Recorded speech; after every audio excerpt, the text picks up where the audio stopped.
ሰላም ሰላም የተወደዳችሁና የተከበራችሁ የአሁን ስፖርት አድማጭ ተመልካቾቻችን እንደምን ዋላችሁ? የዕለተ ሮብ የከሰዓት ስፖርታዊ መረጃዎችን ከአሁን ስፖርት ይዘን መጥተናል። ዛሬ በርካታ መረጃዎችን ነው የምናቀርብላችሁ። እንዲሁም ደግሞ ተጠባቂ የምሽት ጨዋታ አለ በሪያል ማድሪድና በአርሰናል በኩል የሚደረግ ጨዋታ፣ እንዲሁም ደግሞ ኢንተር ሚላን ባየር ሙኒክን የሚያስተናግድበትም ሌላኛው የሻምፒየንስ ሊግ ተጠባቂ የመልስ ጨዋታዎች ናቸው። የዛሬው ጨዋታ ምን ያህል ታምራዊ ጨዋታዎችን የምንመለከትበት ይሆናል። ግምታችሁ ልታስቀምጡልን ትችላላችሁ። በርካቶች እንግዲህ ሪያል ማድሪድን ዛሬ እየጠበቁ ይገኛሉ።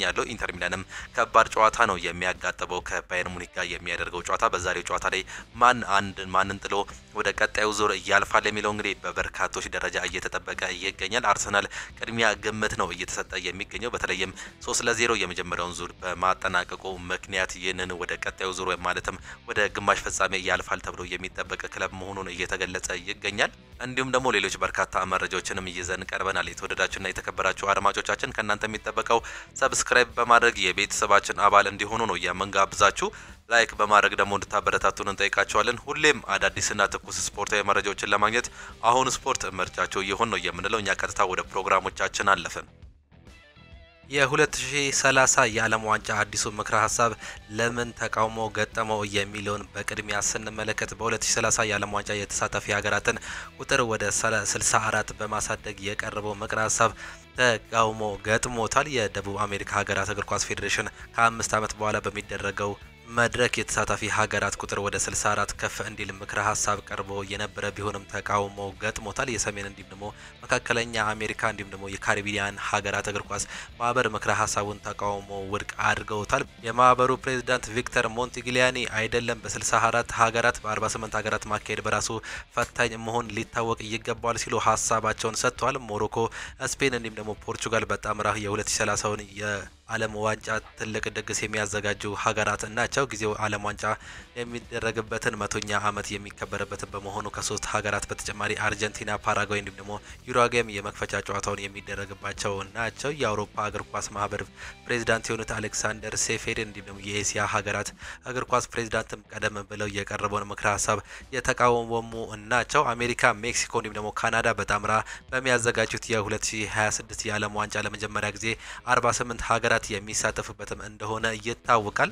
በክለብ መረጃዎቻችን ስናነሳ ደግሞ ሚኬል ሜሪኖ ከአክብሮት ጋር ያለንን ነገር እንሰጣለን ሲል ሀሳቡን ሰጥቷል። የመድፈኞቹ የመሀል ሜዳ ተጫዋች ነው ሚኬል ሜሪኖ ቡድናቸው ዛሬ ከሙሉ በራስ መተማመን ጋር ያለውን ነገር መስጠት እንደሚፈልግ ነው የገለጸው። ማድሪድ በሻምፒየንስ ሊግ ከአርሰናል ጋር ያለውን ጎል አስቆጥሮ አያውቅም። ይህ ማለት ግን ዛሬ ማሸነፍ እንችላለን ማለት አይደለም ሲል ሀሳቡን አጋርቷል። እነሱን እናከብራቸዋለን፣ ዛሬ ከባድ ፉክክር እንደሚገጥመን እናውቃለን ያለው ሚኬል ሜሪኖ በጨዋታው በራስ ሙሉ መተማመን አክብሮት የምንችለውን ሁሉ እናደርጋለን ሲል ነው ሀሳቡን መስጠት የቻለው። ማድሪድ ተጫዋቾች በጣም የማደንቀው ሮድሪጎ ነው። በታክቲክ የሆነ በሁሉም ነገር ልዩ ነው። እሱ ሲጫወት ማየት እወዳለሁ። ሁሉም አማካይ አብሮት መጫወት የሚፈልገው አይነት ተጫዋች መሆኑን ሀሳቡን ሰጥቷል ሚኬል ሜሪኖ። ሪዮ ፈርዲናንድም ሀሳቡን ሲሰጥ ስለ ዛሬው ጨዋታ አርሰናሎች አልፏል ብዬ መናገር እችላለሁ ሲል የቀድሞ የማንቸስተር ዩናይትድ ሌጀንድ ተጫዋች ሀሳቡን ሰጥቷል። አርሰናሎች ወደ ግማሽ ፍጻሜ አልፏል።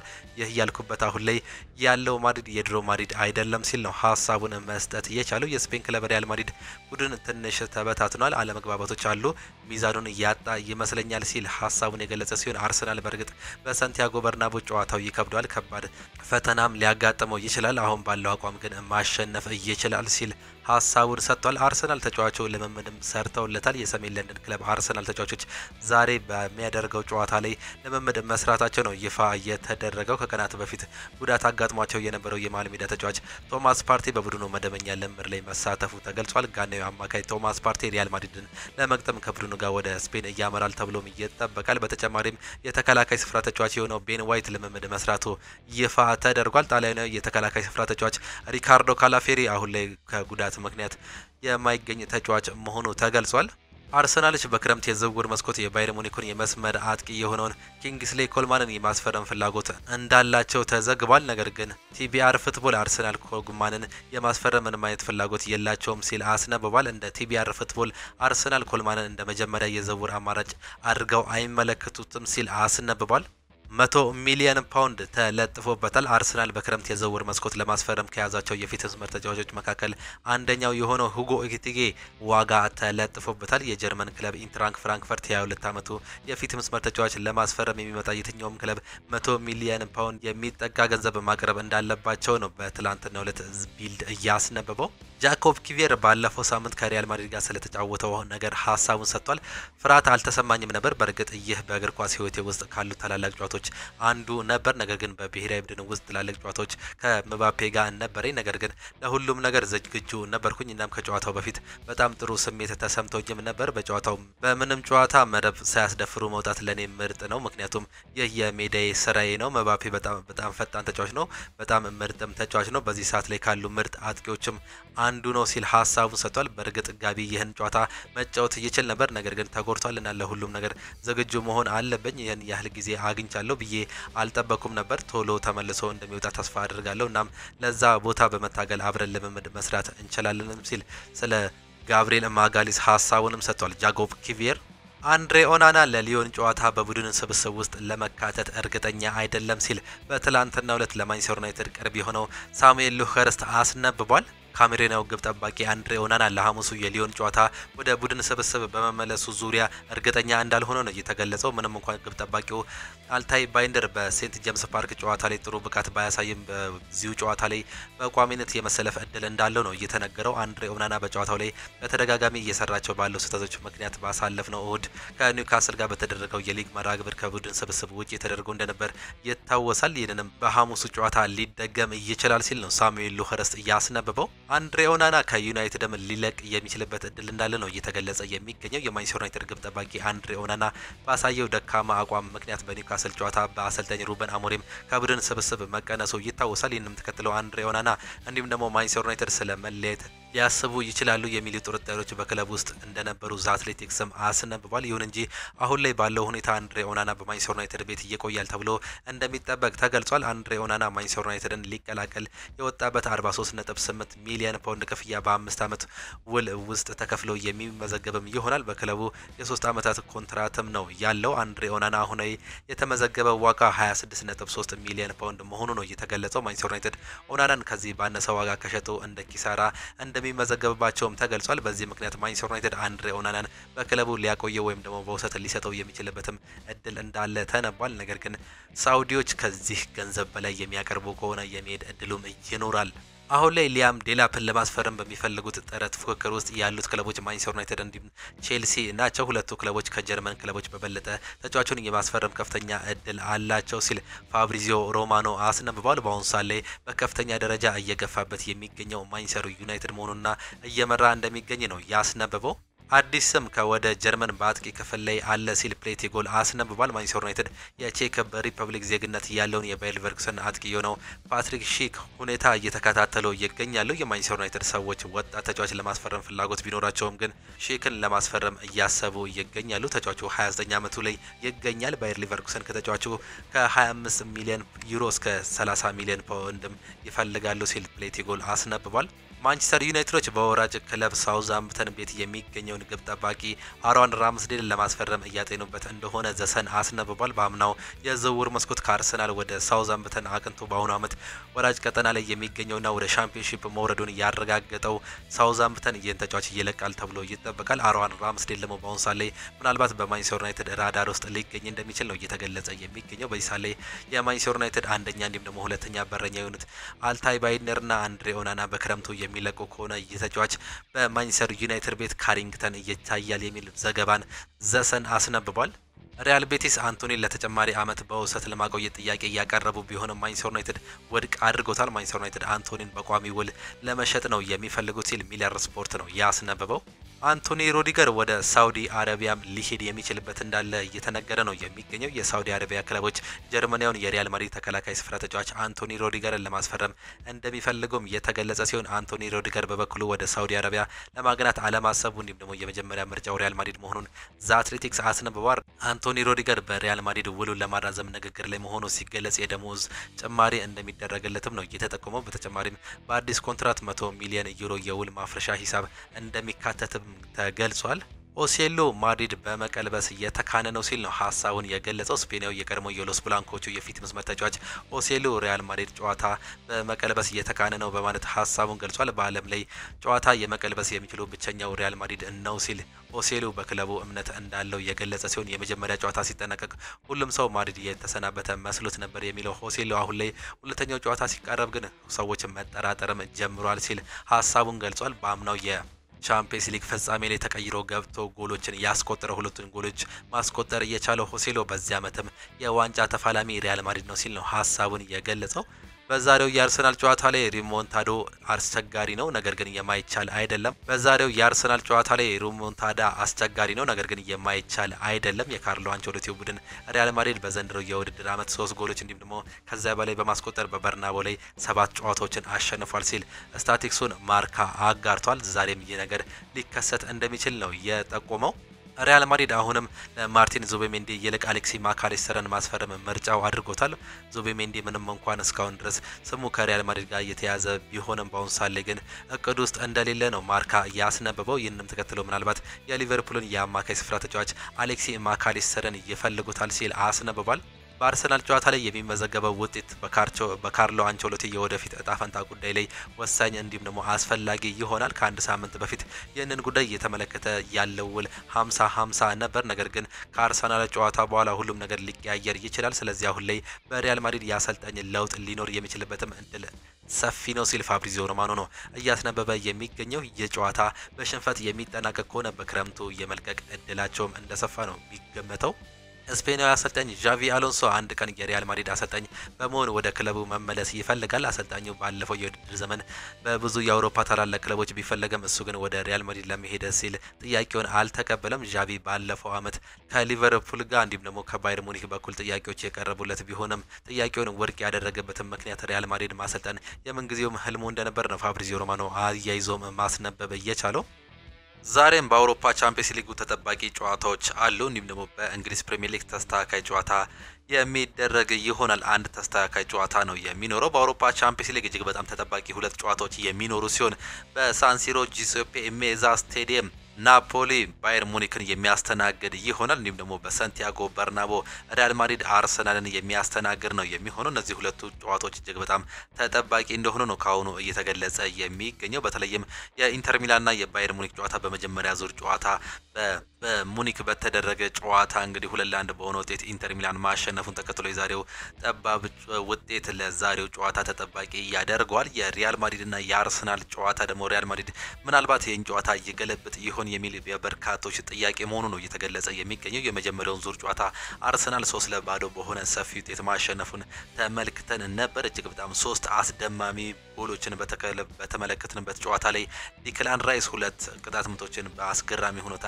ማስቆጠሩን ተመልክተን ነበር። እንዲሁም ደግሞ በእንግሊዝ ፕሪሚየር ሊግ የሚደረገው አንድ ጨዋታ የኒውካስልና የክሪስታል ፓላስ የመርሃ ግብር ማሟያ ጨዋታ ነው። እነዚህ ከዚህ በፊት ያለፈው የ29ኛ ሳምንት የእንግሊዝ ፕሪሚየር ሊግ ጨዋታን ነው ዛሬ የሚያደርጉት። ኒውካስል ዩናይትድ ቻምፒየንስ ሊግን ተሳትፎ ለማድረግ እንግዲህ እየተጓዘም ይገኛል። የዛሬውን ጨዋታ ይህንን የሚያመላክት ነው የሚሆነው። በአውሮፓ ቻምፒየንስ ሊግ ጨዋታዎችን ስንጀምር ኢንተር ሚላን ከባየር ሙኒክ ዛሬ የሚገናኙም ይሆናል። በመልስ ጨዋታ የመጀመሪያውን የጨዋታ ዙር እንግዲህ 2-1 በሆነ ውጤት ባየር ሙኒክ በሜዳውና በደጋፊዎቹ ፊት በጀርመን መሸነፉን ተመልክተን ነበር። እጅግ በጣም ሳቢ የነበረ ጨዋታ ነው። በ38ኛው ደቂቃ ላይ ላውታሮ ማርቲኔዝ እጅግ በጣም አስገራሚ ኳስ ማርከስ ቱራም ተቀብሎ እንግዲህ ያስቆጠራትን በርካቶቻችን እናስታውሳለን። ባለፈው ሳምንት ማክሰኞ በነበረው ጨዋታ ላይ ቶማስ ሙለር ተቀይሮ ገብቶ በ85ኛው ደቂቃ ላይ አቻ ማድረግ ቢችልም እንግዲህ ፍራትሲ በ88ኛው ደቂቃ ላይ ጎል በማስቆጠር ለኢንተር ሚላኖች ወሳኛን አንድ ጎል በማስቆጠር 2-1 በሆነ ውጤት ማሸነፍ ችሎ ነበር። ምንም እንኳን በሜዳቸውና በደጋፊዎች ፊት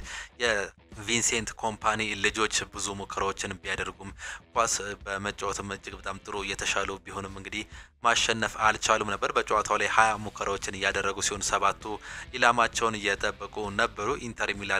ኢንተር ሚላኖች 10 ሙከራዎችን ያደረጉ ሲሆን 4ቱ ሙከራዎች ደግሞ ኢላማቸውን እየጠበቁ ነበር። ኢንተር ሚላን በዚህ ዓመት እጅግ በጣም አስገራሚው እንዲሁም ደግሞ ከባዱ ቲም እንደሆነ ነው እየተገለጸ የሚገኘው። ከሁለት ዓመት በፊት እንግዲህ የቲም ከማንቸስተር ሲቲው ጋር የፍጻሜ ተፋላሚ እንደነበር እናስታውሳለን። በዛ ጨዋታ ላይ ብቸኛ ጎል ተቆጥሮባቸው 1-0 በሆነ ውጤት ተሸንፈው እንግዲህ የአውሮፓ ቻምፒየንስ ሊግ ዋንጫን ማጣታቸው በማንቸስተር ሲቲ ተሸንፈው እንደነበር እናስታውሳለን። በዚህ ዓመት ደግሞ አሰልጣኙ ይህንን ዋንጫ ለማሳካት ሁሉንም ነገር እናደርጋለን ሲሉ ነበር መናገር እየቻሉት። ለዚህም እጅግ በጣም ጥሩ እንቅስቃሴ ላይ እንዲሁም ደግሞ ጥሩ ጉዞ ላይ እያሉም ይመስላል። ዛሬ ደግሞ በሜዳቸውና በደጋፊዎች ፊት ነው ይህንን ጨዋታ የሚያደርጉት። ከባድ ጨዋታ እንደሆነም ነው እየተገለጸ የሚገኘው። አሰልጣኝ ሲሞኔ ኢንዛጊ የሰሩት ቲም እጅግ በጣም አስገራሚ ነው።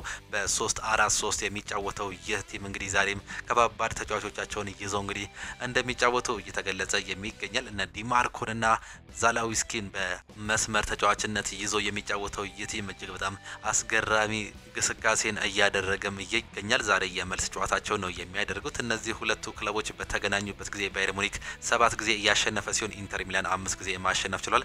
አንዱን ደግሞ አቻ ነው መለየት የቻሉት። የመጨረሻ የእርስ በርስ ጨዋታቸውን ስንመለከት ደግሞ ባየር ሙኒክ 3ቱን እያሸነፈ ሲሆን ኢንተር ሚላን 2ቱን ማሸነፍ ችሏል። በዚህ ዓመት የተገናኙበትን ውጤት ባለፈው ሳምንት ኢንተር ሚላን እንዳሸነፈ መመልከት ችለናል። በሳንሲሮ ጂሴፔ ሜዛ የሚደረገው ከባዱን ጨዋታ ዛሬ የሚያደርጉ ነው የሚሆኑት። የመጨረሻ ጨዋታቸውን ስንመለከት ኢንተር ሚላኖች ካለፉት 5 ጨዋታዎች 3ቱን ሲያሸንፉ በሁለቱ አቻ መውጣት ችሏል። በጣሊያን ሴሪ እንዲሁም ደግሞ በኮፓ ኢታሊያ ነው የአቻ ውጤት ማስመዝገብ እየቻሉት። ባየር ሙኒኮችን ስንመለከት ሁለቱን አሸንፈው ሁለቱን አቻ ወጥተው አንድ ሽንፈት አስተናግዷል። እሱም በኢንተር ሚላን በቻምፒየንስ ሊጉ የተደረገውን ጨዋታ መሸነፋቸውን እናስታውሳለን። በዚህ ጨዋታ ላይ የማይገኙ የሁለቱም ክለቦች ተጫዋቾች አሉ። በኢንተር ሚላን በኩል ሁለት ወሳኝ ተጫዋቾቻቸው አይኖሩም። ዜሌንስኪ እንዲሁም ደግሞ ዴንፍሪስ በጉዳት ምክንያት የማይገኙ ተጫዋቾች ናቸው። እንዲሁም ደግሞ በባየር ሙኒክ በኩል በረኛው ኒዮሬን ጨምሮ አልፎንሶ ዴቪስ፣ ጀማል ሙሴላ እንዲሁም ደግሞ ቦችማን በጉዳት ምክንያት የማይገኙ ተጫዋቾች መሆናቸው እየተገለጸም ነው የሚገኘው። የዛሬው ጨዋታ በርካቶችን እንዲጠብቁ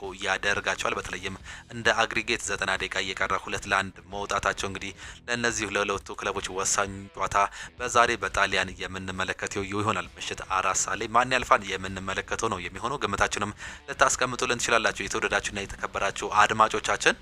ሌላኛው እጅግ በጣም ተጠባቂውና ከባዱ ጨዋታ ተብሎ የሚጠበቀው ካሁኑ እንግዲህ የሳንቲያጎ በርናቦ የሪያል ማድሪድና የአርሰናል ጨዋታ ነው። እነዚህ ሁለቱ ክለቦች እንግዲህ ዳግም ዛሬ በመልስ ጨዋታ የሚገናኙ ይሆናል። በመጀመሪያ ዙር ጨዋታ አርሰናል በሜዳውና በደጋፊዎች ፊት በፍላይ ኤምሬትስ አስተናግዶ 3-0 በሆነ ሰፊ ውጤት አሸንፎ ማጠናቀቁን ተመልክተን ነበር። በዛ ጨዋታ ላይ አንድ ቀይ ካርድም ተመልክተን ነበር። በመጨረሻው ደቂቃ ላይ ኤድዋርዶ ካማቪንጋ ቀይ ካርድ መመልከቱን ተከትሎ በዛሬው ጨዋታ እንደማይገኝ ነው የተረጋገጠው። አርሰናሎች ፍጹም የጨዋታ የበላይነት ነበራቸው። ብዙ ሙከራዎችም ማድረግ የቻሉ ሲሆን እጅግ በጣም የሚያስገርመው በዛ ጨዋታ ላይ 12 ሙከራዎችን አድርገው 11ዱ ኢላማቸውን እየጠበቁ ነበሩ። ይህም ምን ያህል አኩሬት እንደነበሩ ነው በጨዋታው ላይ የሚያሳየው።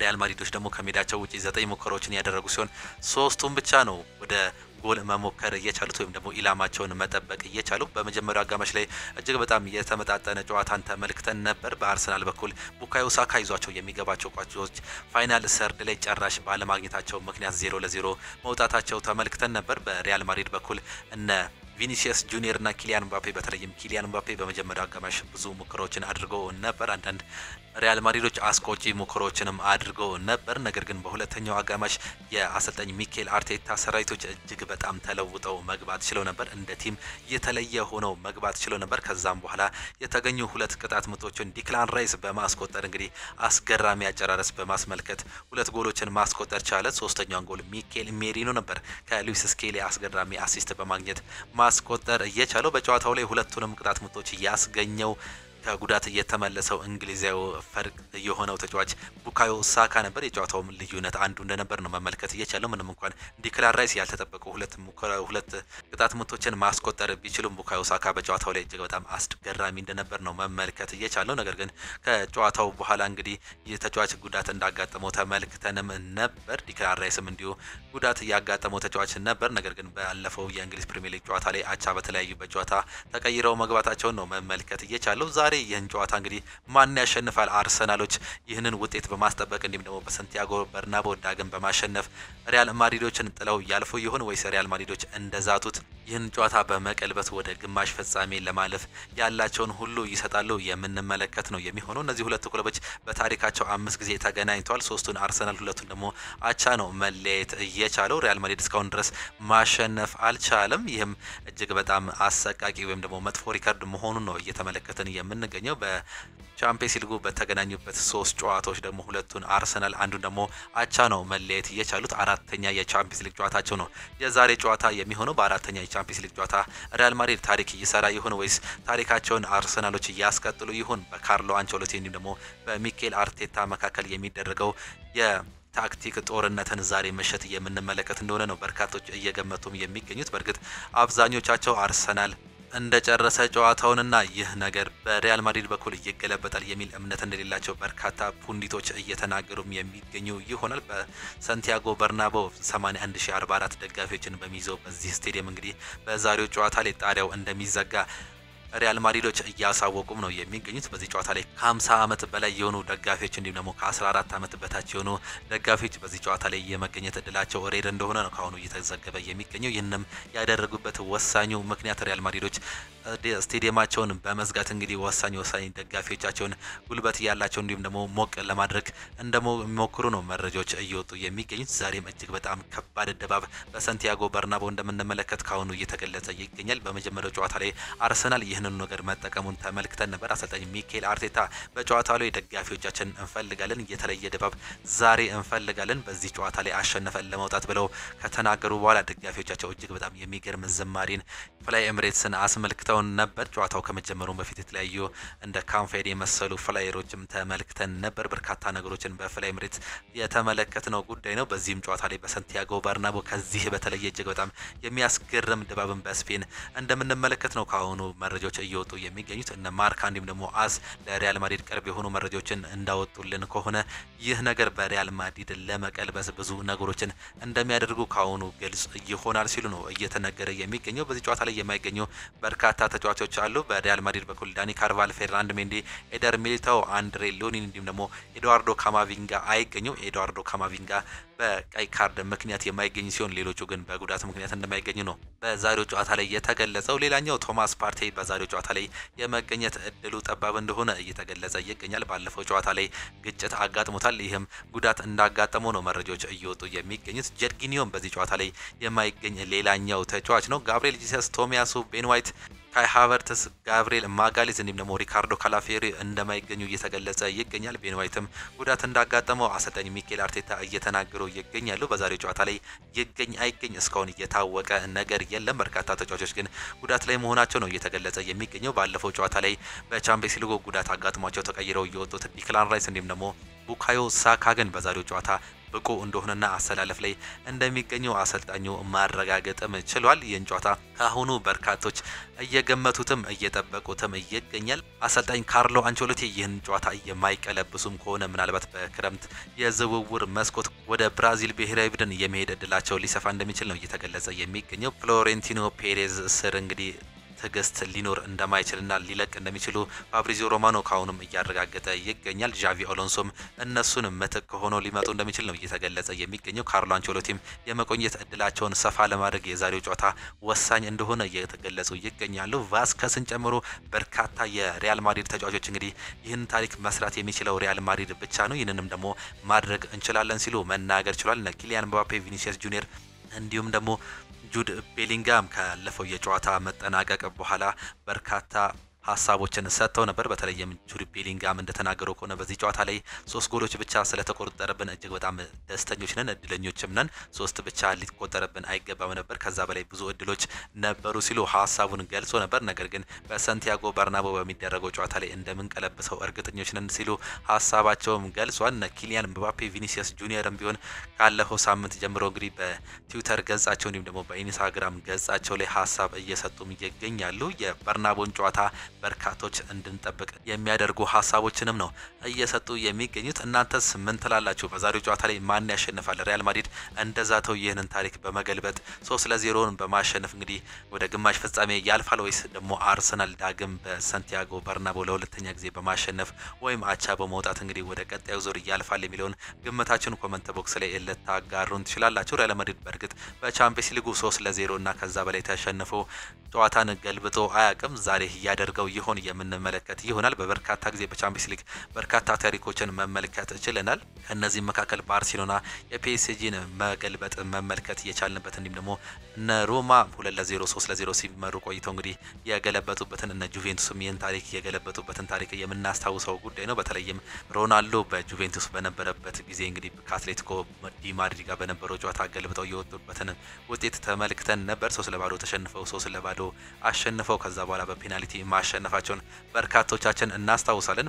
በአንፊልድ ሮድ አስተናጋጅነት የነበረው የባርሴሎናና የሊቨርፑል ጨዋታንም በርካቶቻችን የምናስታውሰው ጉዳይ ነው። 4-0 አሸንፈው ያለፉበትን ውጤት ያንንም ታሪክ ዛሬ የሚደገም ይሆን የምንመለከተው ይሆናል። በርካቶች ይህንን ነገር እየጠበቁም ነው የሚገኙት። ምሽት ግን መልሱን የምናገኝ ይሆናል። ምሽት 4 ሰዓት ላይ ሌላኛው በእንግሊዝ ፕሪሚየር ሊግ አንድ ጨዋታ እንደሚኖር ነግረናቸዋል። ኒውካስል ዩናይትድ ከክሪስታል ፓላስ ጋር የሚያደርጉት ጨዋታ ነው። ይህም ተስተካካይ ጨዋታ ነው። የ29ኛ ሳምንት ተስተካካይ ጨዋታ አሰልጣኝ ኤዲ ሃው ከኦሊቨር ግላስነር ጋር የሚገናኙም ይሆናል። እነዚህ ሁለቱ ክለቦች በዚህ ዓመት ጥሩ እንቅስቃሴ እያደረጉ ይገኛሉ። በተለይም በአሰልጣኝ ኤዲ ሃው የሚመራው ኒውካስል ዩናይትድ በሴንት ጄምስ ፓርክ እንግዲህ ዛሬ ሌላኛውን ጨዋታ የሚያደርግም ይሆናል። የቻምፒየንስ ሊግ እጣቸውን ለመቁረጥ እንግዲህ የዛሬው ከባዱን ጨዋታ የሚያደርጉ እንደሆነ ነው ካሁኑ እየተገለጸ የሚገኘው። ይህንንም በርካቶች ከባዱ ጨዋታ ሲሉ ነው መግለጽ እየቻሉት። ክሪስታል ፓላሶች ካለፉት ጨዋታዎች እንግዲህ ጥሩ እንቅስቃሴ እያደረጉ ይገኛሉ። ሽንፈትንም እያስተናግዱ አይገኝም። ይህም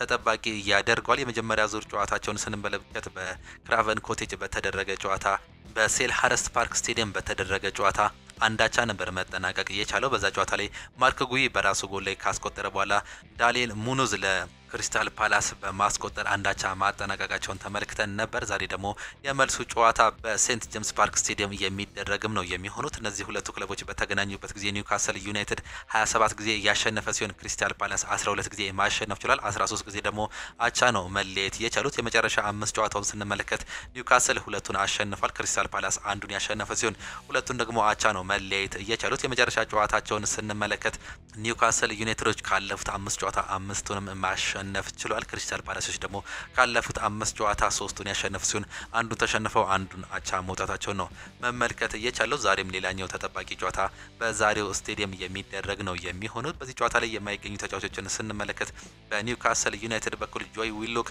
ቦትማን፣ ሉዊስ ሃል እንዲሁም ደግሞ ላሰልስ በጉዳት ምክንያት አይገኙም። በክሪስታል ፓላስ በኩል ደግሞ ዱኩሬ ሬድ እንዲሁም ደግሞ ሮማን ኤዜ በጉዳት ምክንያት እንደማይገኙ አሰልጣኝ ኦሊቨር ግላስነር ተናግሯል። የዛሬው ጨዋታ በተለይም የቻምፒየንስ ሊግ ሩጫን እንግዲህ ለመጠናቀቅ የሚደረግ ከፍተኛ ጥምረት መሆኑ ነው እየተገለጸ የሚገኘው። ይህ ጨዋታ ከባድ እንደሆነ ካሁኑ እየተገለጸ ሲሆን ይህንን ጨዋታ ኒውካስል ዩናይትድ ያለፈውን ጨዋታ በሜዳውና በደጋፊዎች ፊት ማንቸስተር ዩናይትድን አስተናግዶ 4-1 በሆነ ሰፊ ውጤት ማሸነፉን ተከትሎ ዛሬም እንግዲህ ሌላኛውን ውጤት ያስመዘግባል ተብሎ ነው ካሁኑ እየተገለጸ የሚገኘው። ኒውካስል ዩናይትድ በአሁኑ ሰዓት ላይ በደረጃ ሰንጠረዡ 4ኛ ደረጃ ላይ መቀመጥም ችሏል።